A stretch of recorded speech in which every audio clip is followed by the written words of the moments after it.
నమస్తే, welcome to Suman TV. నేను మీ అనుష. ఈ రోజుల్లో క్యాన్సర్ కేసెస్ దాదాపు ర్యాపిడ్గా పెరిగిపోతున్నాయి, ముఖ్యంగా బ్రెస్ట్ క్యాన్సర్.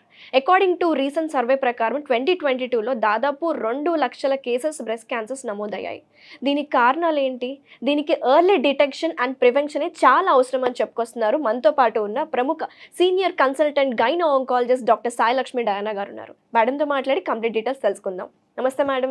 నమస్తే మేడం, జనరల్గా క్యాన్సర్ కేసెస్ ర్యాపిడ్గా పెరిగిపోతున్నాయి మేడం. అండ్ లాస్ట్ సర్వేస్ 2022లో వాళ్ళు ఏం చెప్తున్నారంటే 13% కేసెస్ ఇంక్రీజ్ అయ్యాయంట. బ్రెస్ట్ క్యాన్సర్కి మీరు ఏమంటున్నారంటే సెల్ఫ్ డిటెక్షన్ అండ్ డయాగ్నోసిస్ అనేది చాలా ఇంపార్టెంట్ అని చెప్తున్నారు కదా మేడం. ఎలా చేసుకోవాలి ఏంటంటారు? బ్రెస్ట్ క్యాన్సర్ ఒక వీడ్ లాగా పెరిగిపోతుందండి. అంటే ఎందుకు ఇన్ని కేసెస్ చూస్తున్నాము, అది చిన్న వయసులో మాకు కూడా మతి తిరిగిపోతుంది. అసలు చిన్న 18, 23, 25 ఈ ఏజ్లో కూడా బ్రెస్ట్ క్యాన్సర్ కేసెస్ కనిపిస్తున్నాయి. 18 కూడా? 18, that is the youngest I have seen. 18-year-old అమ్మాయికి రొమ్ము క్యాన్సర్ ఏంటి అని అసలు మైండ్ పని చేయలేదు అది చూస్తే. సో ఎందుకు ఇంత బ్రెస్ట్ క్యాన్సర్ పెరుగుతుంది అనేది మాకు కూడా పూర్తిగా అర్థం అవ్వట్లేదు. But obesity and life style changes are the reason అని అనుకుంటున్నాము. అండ్ హార్మోన్ తేడా కూడా చాలామంది యంగ్ అమ్మాయిల్లో చూస్తున్నాము. పీరియడ్ సరిగా రాకపోవడము, 2-3 నెలల వరకు రాకపోవడము, పీసీఓడి ప్రాబ్లంలో హార్మోన్ ఇంబ్యాలెన్స్ అని మేము మళ్ళీ దానికి హార్మోన్ ట్రీట్మెంట్ ఇవ్వడము అండ్ ఇవన్నీ చూస్తున్నాము. సో ఎవరైనా లావ్ అయిపోతున్నాను, పీరియడ్స్ టైం టు టైం రావట్లేదు అంటే యాక్షన్ ముందు తీసుకోవాలి. ముందే డాక్టర్ని సంప్రదించి లైఫ్ స్టైల్ చేంజెస్ పైన ఫోకస్ చేయాలి. అండ్ ప్రాబ్లం ఏంటి అంటే బ్రెస్ట్ క్యాన్సర్ని పట్టుకోవడానికి మేము చేసే పరీక్షలు అన్ని ఆప్షన్స్ లేవు మాకు. ఓకే, ఇప్పుడు ఎవరికైనా రొమ్ములో క్యాన్సర్ ఉందా, రొమ్ములో గడ్డు ఉంది లేదా రొమ్ములో నొప్పి ఉంది, మా దగ్గరికి వస్తారు. మేము చేయగలిగిన టెస్ట్స్ అలా స్కాన్ చేయొచ్చు, అల్ట్రాసౌండ్ స్కాన్ చేయొచ్చు. అల్ట్రాసౌండ్ స్కాన్లో క్యాన్సర్ని ప్రతిసారి పట్టుకోగలము అని లేదు.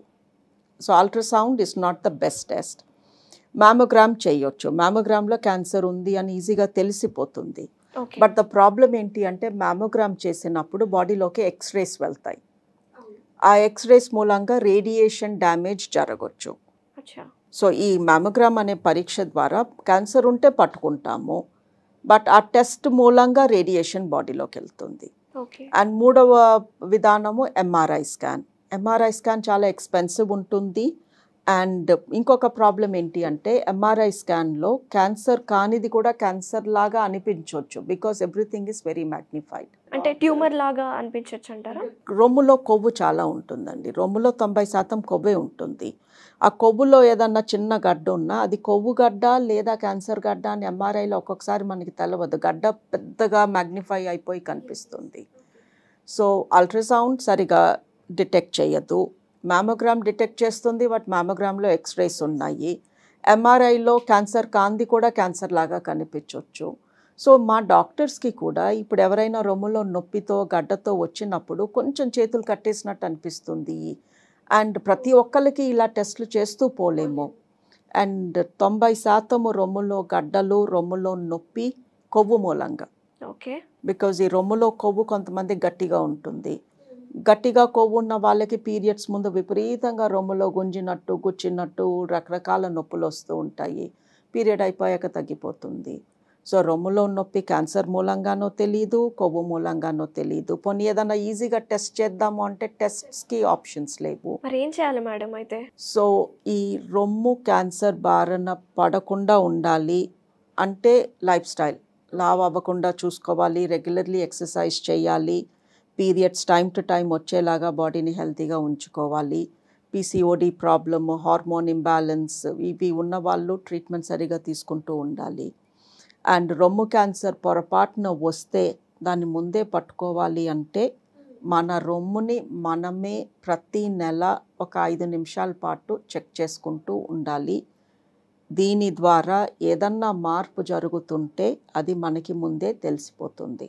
ఓకే, బికాస్ మీరు డాక్టర్ దగ్గరికి వెళ్ళినా కూడా డాక్టర్ ఆ రోజు సంగతి చెప్తారు, ఇవాళ నీ రొమ్ములో ఏమీ లేదు లేదా పలానాది ఉంది అని చెప్తారు, కానీ వచ్చే నెల సంగతి మళ్ళీ మారిపోతుంది. సో సెల్ఫ్ బ్రెస్ట్ ఎగ్జామినేషన్ అంటే మిమ్మల్ని మీరు మీ చేతులతో చూసుకోవడం. చాలామంది అంటారు మా చేతులతో మేమేంటి చూసుకోవడం, మీ దగ్గరికి వచ్చింది అందుకే కదా అని. అండ్ ఎన్నిసార్లు కొంతమంది వస్తారు సిగ్గుపడుతూ కూడా ఉంటారు. ఆర్ టైం లేదు అంటారు. It only takes 5 minutes. యూట్యూబ్లో రకరకాల వీడియోస్ ఉన్నాయి, సెల్ఫ్ బ్రెస్ట్ ఎగ్జామినేషన్. అండ్ ఒక స్టడీ కూడా చేశారు యూఎస్ఏలో. 1000 మందిని రెగ్యులర్లీ డాక్టర్ ఎగ్జామిన్ చేశారు. ఇంకొక 1000 మందిని వాళ్ళకి నేర్పించి మిమ్మల్ని మీరు చూసుకోమన్నారు. ఎవరైతే వాళ్ళని వాళ్ళు చెక్ చేసుకున్నారో వాళ్ళు ఎక్కువ మంది వచ్చారు క్యాన్సర్. వాళ్ళే నాలో తేడా ఉంది, ఏదో గడ్డ తగులుతుంది చూడండి అని. ఓకే. సో ఎవరికి వాళ్ళు చెక్ చేసుకుంటారో, రెగ్యులర్లీ చేసుకుంటారో, వాళ్ళ రొమ్ములో తేడా రాగానే వాళ్ళు పట్టుకోగలరు. ఎప్పుడు ఇక్కడ మెత్తగా ఉంటుంది, ఇవాళ ఏదో తగులుతుంది, ఎగ్జాక్ట్లీ, లేదా ఎప్పుడు నిప్పుల్లో నుంచి ఏమీ రావట్లేదు బట్ ఇవాళ బ్లూ కలర్లో ఒక డ్రాప్ వచ్చింది. సో ఈ తేడాలు వాళ్ళు గమనించుకోగలరు. So 5 minutes every woman period అయిపోయిన last day self breast examination once a month చేసుకోమంటున్నాము. పీరియడ్స్ లేని వాళ్ళు, పీరియడ్స్ రాని వాళ్ళు ఫర్ ఎనీ రీజన్ ఓకే, వాళ్ళు పలానా fixed day of the month, 1st 30th ఏదో ఒక రోజు ఆ రోజు పెట్టుకుని 5 నిమిషాల పాటు చెయ్యాలి. రొమ్ము పెద్దగా ఉన్న వాళ్ళు పడుకుని నడుం కింద ఒక దిండు పెట్టుకొని చేయమంటాము. ఓకే. స్మాల్ సైజ్ బ్రెస్ట్ ఉన్న వాళ్ళు స్నానం చేస్తున్నప్పుడు కొంచెం వాటర్ అండ్ సోప్ ఉన్నప్పుడు బాడీ పైన ఈజీ అయిపోతుంది. సో మీరు చెప్పారు మేడం, ఈ బ్రెస్ట్ క్యాన్సర్కి ఉండే సెల్ఫ్ ఎగ్జామినేషన్ ఎంత ఇంపార్టెంటో. మీరు అన్నట్టు కొంతమందికి గడ్డలు ఉంటాయి, అవి నాన్ క్యాన్సరస్ కూడా అవి ఉండొచ్చు. 90% నాన్ క్యాన్సరస్సే ఉంటాయి.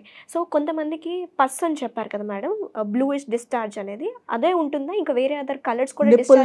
నిప్పుల్ డిశ్చార్జ్ అంటామండి. పస్ రాదు. యూజువలీ పస్ ఎప్పుడూ ఉండదు.